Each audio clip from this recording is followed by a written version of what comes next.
Good morning, Eid মোবারক from Maldives.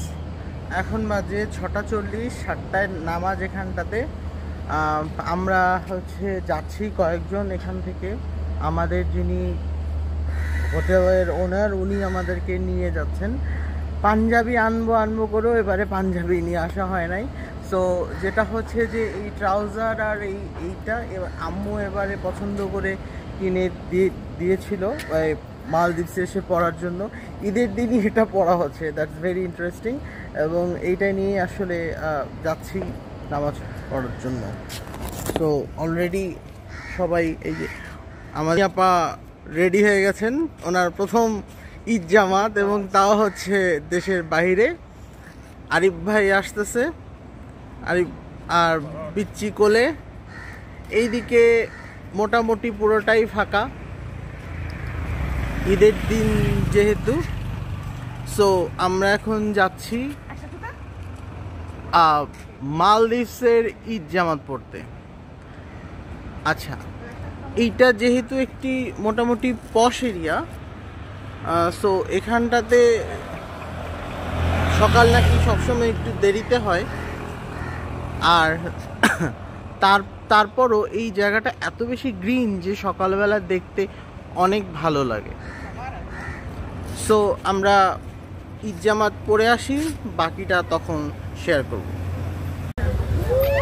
ঈদের নামাজ শেষ, ঈদ মুবারক। ইন্টারেস্টিং ব্যাপার হচ্ছে এখানকার নামাজের পদ্ধতি এবং নামাজের পরের বিভিন্ন যে রিচুয়ালস আমরা ঢাকায় করি সেগুলো একেবারেই আলাদা। এখানে তাকবীরের তাহরিমা 6-6-12 বার করে, এবং দ্বিতীয় রাকাতে সরাসরি 6 বার তাকবীর দেওয়ার পর তারপর ফাতিহা সূরা পড়ে এবং অন্য সূরা পড়ে, এবং সরাসরি সেটা রুকুতে চান। এবং ইন্টারেস্টিং ব্যাপার হচ্ছে সবাইকে গিফট দেন। কত গিফট পেয়েছে আয়েশা এখানটাতে। বাচ্চারা সবাই গিফট পায়, আমরা যারা বড়রা আমরা কোনো গিফট পাই না, কিন্তু আয়েশা এখানে কতগুলো, প্রায় সবাই 10 রুপিয়া করে গিফট দেন, এবং বাচ্চারা সবাই অন্যান্যদের 10 রুপিয়া করে গিফট দিচ্ছেন। কিন্তু কেউ এখানে গোলাগুলি করে না, কেউ না, not even a single one. সবাই হ্যান্ডশেক করে না। এইটা আবার আরেকটা আলাদা জিনিস। মানে প্রতিটা দেশে বা প্রতিটা এতে আলাদা আলাদা রিচুয়ালস তো থাকবেই। এখানে কোলাকুলি সেজন্য সেই অপশনটা নেই।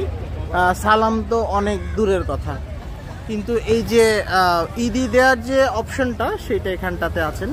সবচেয়ে ভালো লাগলো যে জিনিসটা, সেখানে এই মসজিদে পুরুষরা এবং মহিলারা সবাই প্রায় একসাথে পাশাপাশি নামাজ পড়লেন। এটা নিয়ে কোনো অসুবিধা হয়নি, কোনো সমস্যা হয়নি, কোনো কিছু হয়নি। এক পাশে ছেলেরা পড়লেন আর এক পাশে মেয়েরা পড়লেন। একটা হালকা একটা খালি পাতলা একটা দেয়ালের মতো ছিল, এবং তারপরে দেখেন সবাই মসজিদ কম্পাউন্ডে বেরিয়েছে, এবং মসজিদ কম্পাউন্ডে সবাই ঘোরাঘুরি করছেন। এটা খুব ভালো একটা জিনিস। সো ঈদ নামাজ শেষ, এখন আমরা হোটেলের দিকে যাই। মালদ্বীপসের ঈদের নামাজ শেষ। এখানটাতে ঈদের নামাজের একটু ভিন্নতা ছিল, 6 বারে তাকবীরে তাহরিমা। সবচেয়ে ইন্টারেস্টিং যেটা জিনিস সেটা হচ্ছে এখানে ছেলে এবং মেয়েরা সবাই ঈদের নামাজ পড়লেন। ছেলেরা ছিলেন এক পাশে এবং মেয়েরা ছিলেন এক পাশে। তারপর দেখেন ছেলে এবং মেয়েরা সবাই একসাথে বেরিয়ে যাচ্ছেন। কোনো এখানটাতে ভেদাভেদটা নেই, সবাই সবাইকে গ্রিটিংস দিচ্ছেন, সবাই সবাইকে ঈদি দিচ্ছেন। এখানে কোলাকুলির কোনো বালাই নেই, কেউ কোলাকুলি করেন না, সবাই হ্যান্ডশেক করেন, তবে সবাই সবাইরে ঈদি দেন। দেখুন এখানে প্রচুর মহিলা, বাচ্চা, ছেলে মেয়ে সবাই এখানে এসছেন ঈদের নামাজ পড়ার জন্য। এইটা আমার খুব ভালো একটা জিনিস লাগলো, যে এই যে ছেলে মেয়ে অর্থাৎ পুরুষ মহিলার যে ভেদাভেদ, এই জিনিসটা এখানটাতে একেবারেই নেই। এটা হুলহুমালে ফেজ 1-এর একটা মসজিদ। আমরা ওখান থেকে মাত্র ঈদের নামাজ শেষ করে বের হলাম। সবাই এখন চলে যাচ্ছেন। বরাবরের মতো এখানেও ঈদের সরকারি ছুটি। সো আমাদের মতো কিছু কিছু দেশে যেখানে পুরুষ এবং মহিলার নামাজ পড়া মসজিদে এটা নিয়ে বিভিন্ন ইস্যুস হয়, তাদের জন্য এইটা একটু বেশ শিক্ষণীয় একটা ব্যাপার হতে পারে যে সবাই এখানে নিজেদের মতো করে আল্লাহর উদ্দেশ্যে প্রার্থনা করলেন। সবাইকে অনেক অনেক ঈদ মোবারক। আবার